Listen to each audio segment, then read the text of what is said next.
Hi students, welcome to Brainbox Hut. இன்னைக்கு நம்ம பார்க்க போகிறது சிபிஎஸ்சி கிளாஸ் 10 இங்கிலீஷில் இருக்கிற ஃபர்ஸ்ட் போம் டஸ்ட் ஆஃப் ஸ்னோ. இது ஒரு சிம்பிளஸ்ட் போம். இது எழுதியது யார் அப்படின்னு பார்த்தீங்கன்னா ராபர்ட் ஃப்ராஸ்ட். ஸோ த போம் describes a simple incident where the poet is standing under a hemlock tree when snow falls on him unexpectedly. So போம் எதை டிஸ்கிரைப் பண்ணுறாரு அப்படின்னா, ஒரு நாள் அவர் சிம்பிளஸ்ட் இன்சிடெண்ட் அவரோட லைஃப்பில் நடந்தது தான். எங்கே அப்படின்னா போயிட்டு வந்து ஒரு ஹெம்லாக் ட்ரீக்கு கீழே நின்றுருக்காரு. அப்போ வந்து அவர் மேலே என்ன ஆகுது, ஒரு சர்டன் கைண்ட் ஆஃப் ஸ்னோ வந்து மேலே அவர் மேலே வந்து விழுது. அது ஒரு சிம்பிள் இன்சிடெண்ட். இதை தான் அவர் எக்ஸ்பிளைன் பண்ணுறாரு. And the falling snow surprises the poet and changes his sad mood instantly. So already when poet வந்து ஒரு மாதிரி சோகமாக இருக்கார். ஸோ இந்த ஸ்னோ அவர் மேலே விழுந்தோடனே என்ன ஆயிடுச்சு, அவருடைய அந்த மூடு வந்து என்ன ஆயிடுச்சு அப்படின்னா சேஞ்ச் ஆயிடுச்சு. அவரோட மைண்ட் செட் வந்து நெகட்டிவிட்டியிலேருந்து பாசிட்டிவாக கன்வெர்ட் ஆகுது அப்படின்னு சொல்லியிருக்காரு. The poet realizes that even small unexpected moments in nature can bring happiness. So போயிட்டு ஒரு விஷயத்தை உணர்றாரு.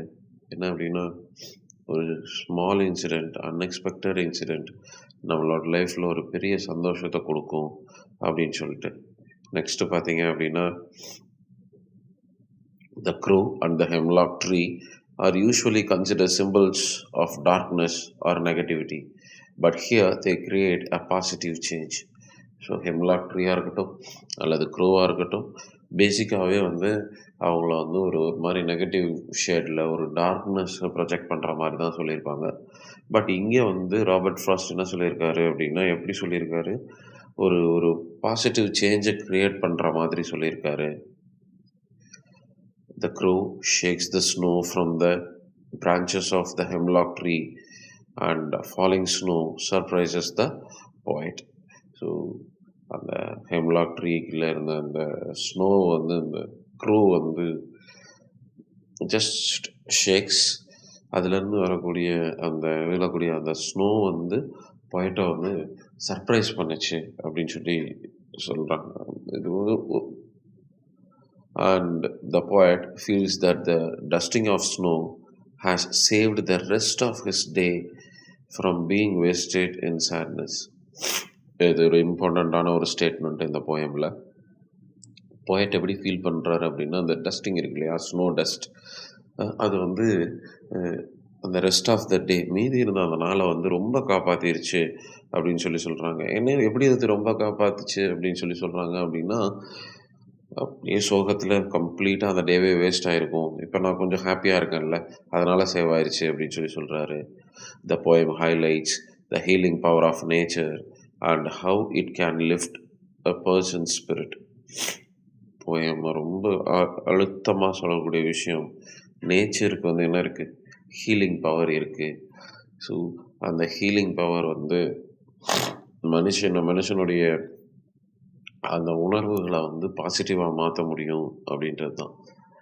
நம்மளாம் வந்து சின்ன வயசுலேயோ இல்லை இப்போவுமே வந்து நம்ம என்ன பண்ணியிருப்போம் அப்படின்னா, தனியாக வந்து டே டைமாக இருந்தால் ஒரு மரத்துக்கு கீழேயோ இல்லை நைட் டைமாக இருந்ததுன்னா மொட்டை மாடியிலையோ நம்ம உட்காந்துருப்போம் இல்லையா. ஸோ அந்த மாதிரி தான். It teachers that even unpleasant or seemingly negative things can bring positive results. So நம்ம லைஃப்பில் நடக்கிற ஏதாவது ஒரு கெட்ட விஷயமோ இல்லை ஒரு நெகட்டிவாக நடக்கிற விஷயமோ நம்மளை என்ன பண்ணும், ஒரு பாசிட்டிவ் ரிசல்ட்டை சம்டைம்ஸ் கொடுக்கும்.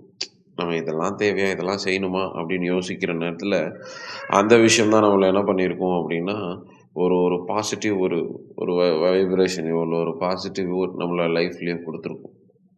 முன்னாடி சொன்ன மாதிரி தான் சார், ஒரு சின்ன விஷயந்தான், அதை வந்து நம்மளோட லைஃப்பில் வந்து ஒரு பெரிய இம்பேக்டை ஒன்று க்ரியேட் பண்ணும் அப்படின்றதான். த poet shows how a very small incident can have a deep emotional impact on a person. இப்போ ஒரு ஜஸ்ட் ஃபியூ செகண்ட்ஸ் முன்னாடி நான் சொன்னது தான், நம்ம லைஃப்பில் நடக்கிற ஒரு சின்ன விஷயங்கள் தான் ஒரு டீப்பாக எமோஷ்னல் இம்பேக்டை வந்து ஒரு மனுஷனுக்குள்ளேயும் க்ரியேட் பண்ணும். எல்லாத்துக்குள்ளேயுமே அது இருக்கும், எல்லாத்தோட லைஃப்லேயுமே நடக்கும். ஏன்னா நம்ம வந்து this world is very small, நம்ம நினச்சிட்டு இருக்கிறது ஒரு பெரிய உலகம் அப்படின்னு. ஸோ இந்த உலகம் ரொம்ப ரொம்ப சின்னது. The central message of the poem is that nature has the power to transform human emotions and help us overcome depression or negativity. இந்த போயமோட சென்ட்ரல் மெசேஜ் போயிட்டு என்ன சொல்ல விரும்புகிறாரு நமக்கு அப்படின்னா, nature has power of transformation. ஒரு முன்னாடியே சொன்ன மாதிரி அதுக்கு ஒரு ஹீலிங் பவர் இருக்குது, டிரான்ஸ்ஃபர்மேஷன் பவர் இருக்குது. ஸோ அது வந்து நம்மளோட ஹியூமன் இமோஷன்ஸ்லேருந்து நம்ம எப்படி வேணாலும் கன்வெர்ட் பண்ணிக்கலாம். Positive into negative, negative into positive, according to the human being அது மாறிக்கிட்டே இருக்கும். And this nature help us to over come the depression R negativity. முன்னாடியே நம்ம சொன்ன மாதிரி ஒரு மரத்தடியில் போய் நம்ம போய் ஒரு அமைதியாக உட்காந்துருக்கோம், எந்த டிஸ்டர்பன்ஸும் இல்லை அப்படின்னும் போதும் சரி, இல்லை ஈவினிங் டைமில் மொட்டை மாடியில் அமைதியாக உட்காந்துருக்கும் போதும் சரி.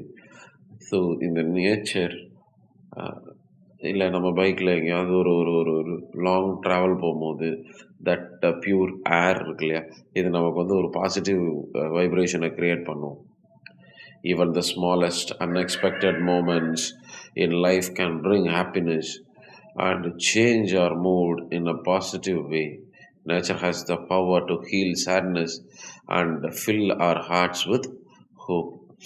ஈவன் ரொம்ப சின்ன விஷயந்தான், அன்எக்ஸ்பெக்டட் மூமெண்ட், பிளான் பண்ணி எதுவுமே நடக்கிறதில்ல, அதுவாக ஒரு அன்எக்ஸ்பெக்டட் மூமெண்ட்டில் நம்ம லைஃப் வந்து ஒரு பெரிய சந்தோஷத்தை கிரியேட் பண்ணும். அது நம்ம வந்து ஒரு நம்மளோட ஃப்ரெண்ட்ஸை பார்க்குறதா இருக்கலாம், இல்லை வந்து ஒரு ஒரு இந்த ஸ்ப்ளாஷ் ஆஃப் வாட்டர் வந்து என்ன பண்ணும், நம்மளுடைய நாஸ்டாலஜிக் மூமெண்ட் ஆஃப் பாஸ்ட்டை நமக்கு கொடுக்கும்.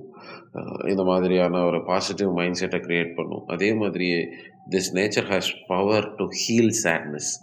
இந்த இயற்கைக்கு நம்மளுடைய சோகத்தை மாற்றும், சரி செய்யும் ஒரு பவர் இருக்குது அப்படின்றத தான் நம்ம அக்செப்ட் பண்ணிக்கணும். And then fill R hearts with hope. நம்மளுடைய மனசையும் நம்மளுடைய மனநிலையிலையும் என்ன பண்ணுவோம் அப்படின்னா, ஒரு பெரிய நம்பிக்கையை க்ரியேட் பண்ணும். அதுதான் வந்து திஸ் பவர் ஆஃப் நேச்சர் அப்படின்றது, இல்லைங்களா? ஸோ இதுதான் அந்த போயமில் சொல்ல வராங்க. ஸோ பொயட்டிக் டிவைசஸ் பார்த்தீங்க அப்படின்னா, the very first poetic devices so வந்து அலிட்ரேஷன் அப்படின்னு சொல்லி சொல்கிறோம். ஸோ அலிட்ரேஷன் அப்படின்றது repetition of consonant sounds. Alliteration அப்படின்றது ரெப்பிடேஷன் ஆஃப் கான்சனன்ட் சவுண்ட்ஸ். இங்கே பார்த்தீங்கன்னா ஹேஸ், ஹார்ட் அப்படின்ற அந்த ஹெச் சவுண்ட் வந்திருக்கும். So rhyme scheme of the poem அப்படின்னு பார்த்தீங்க அப்படின்னா, அது மீன்ஸ் ஏபி அண்ட் சிடி அப்படின்றது இது according to the rhyming words of the poem, not only in this poem, in all the poems. Poetry rhyme scheme அப்படின்றது according to the rhyming words of the poem தான், சரிங்களா? So இதில் பாருங்கள், first alliteration, first rhyme scheme இருக்கும், second alliteration, அது கொஞ்சம் order மாறி இருக்குது. நெக்ஸ்ட்டு பார்த்தீங்க அப்படின்னா imagery. The whole poem is metaphorical and imagery poem. So the poet creates a clear visual picture of snow falling and a crow perched on a tree. அது நம்ம போய்ட்டு என்ன சொல்லியிருக்காரு, அழகாக க்ரியேட் பண்ணியிருப்பார். எப்படி வந்து ஒரு ஒரு நமக்கு ஒரு கிளியர் விஷுவல் இமேஜரி ஒன்று சொல்லியிருப்பார். வந்து ஸ்னோஃபால் ஆகுது, ஸோ அந்த வந்து க்ரோ பர்ச்டு ஆன் அ ட்ரீ அப்படின்னா நம்ம சொல்லுவோம்ல, ஸ்டாண்டிங் ஆன் அ ட்ரீ அப்படின்னு சொல்லுவோம் இல்லையா. இது ரெண்டையுமே எப்படி வந்து அந்த இடத்துல வந்து அந்த க்ரோ அங்கே போய் உட்காந்துருக்கும், எப்படி அது வந்து இட் ஷேக்ஸ் அப்படின்னு சொல்லி யோசிப்போம். நெக்ஸ்ட்டு பார்த்தீங்க அப்படின்னா சிம்பாலிசம். ஸோ சிம்பாலிசம் அப்படின்றது நம்ம டிஸ்கஸ் பண்ணோம் இல்லையா, எக்ஸ்ப்ளனேஷன் பார்ட்டில் சொல்லியிருப்போம். ஹெம்லாக் ட்ரீயும் க்ரோவும் வந்து ஒரு டார்க்னஸை சிம்பிளைஸ் பண்ணுது, ஒரு நெகட்டிவிட்டியை சிம்பிளைஸ் பண்ணுது அப்படின்னு சொல்லியிருப்போம். ஸோ அதுதான் இங்கே எக்ஸ்பிளைன் பண்ணியிருக்காங்க. Grow it's a symbol of bad luck or negativity and hemlock tree symbol of death or poison. So ரெண்டுமே நெகட்டிவிட்டி அண்ட் டார்க்னஸ் தான் இல்லையா.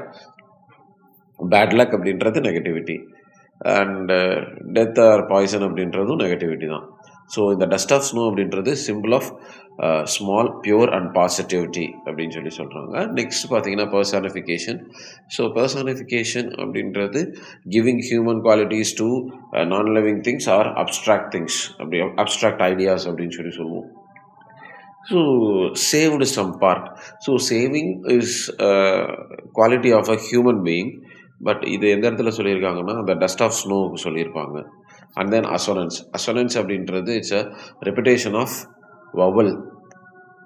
ஸோ அலிட்ரேஷன் எப்படி ரிப்பிட்டேஷன் ஆஃப் கான்சனன்ட் சவுண்ட்ஸோ அதே மாதிரியே அசனன்ஸ் அப்படின்றது the repetition of vowel sounds. இங்கே பாருங்கள், இந்த இந்த போயமை பொறுத்த வரைக்கும் நமக்கு கொடுத்துருக்குற அந்த க்ரோ ஸ்னோ அப்படின்ற இதுதான் வந்து இந்த இடத்துல வந்து அசனன்ஸாக இருக்குது. நெக்ஸ்ட்டு பார்த்தீங்க அப்படின்னா மெட்டாஃபர்.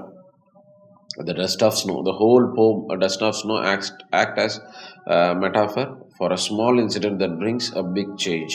ஸோ இந்த ஹோல் போயமே முன்னாடியே நான் சொன்னேன், it is a metaphorical poem and metaphorical and imagery poem அப்படின்னு சொல்லியிருந்தேன். ஸோ டஸ்ட் ஆஃப் ஸ்னோ அப்படின்றது மெட்டாஃபர். அட் லாஸ்ட் பார்த்தீங்கன்னா என்ஜாய்மெண்ட் அப்படின்றது the line of a poetry continues to the next line without punctuation. ஒரு லைனில் இப்போ நீங்கள் ஃபர்ஸ்ட் லைன் ஸ்டார்ட் பண்ணுறோம் அப்படின்னா அதுக்கப்புறம் ஒரு செகண்ட் லைன், தேர்ட் லைன் போகும்.